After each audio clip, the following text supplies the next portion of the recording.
Our thoughts today are with the Jewish people around the world. For so many, the pain and horror of that day is as acute today as it was a year ago. The families, for their incredible dignity and determination.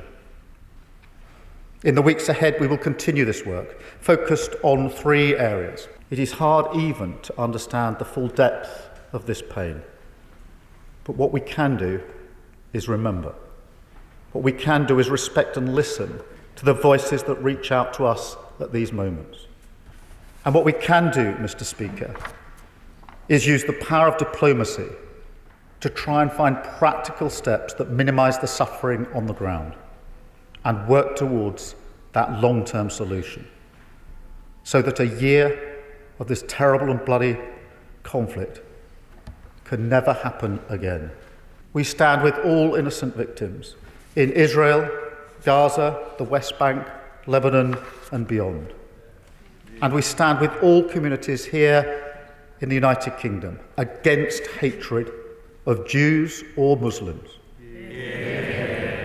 Because any attack on a minority is an attack on our proud values of tolerance and respect, and we will not stand for it.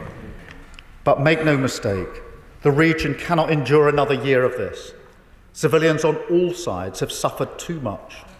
All sides must now step back from the brink and find the courage of restraint. There is no military solution to these challenges, so we must renew our diplomatic efforts.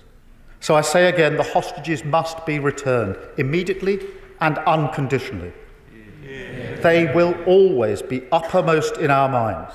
Mr. Speaker, today is also a day of grief for the wider region as we look back on a year of conflict and suffering. The human toll amongst innocent civilians in Gaza is truly devastating. Over 41,000 Palestinians have been killed, tens of thousands orphaned, almost 2 million displaced, facing disease, starvation, desperation, without proper health care or shelter. It is a living nightmare, and it must end.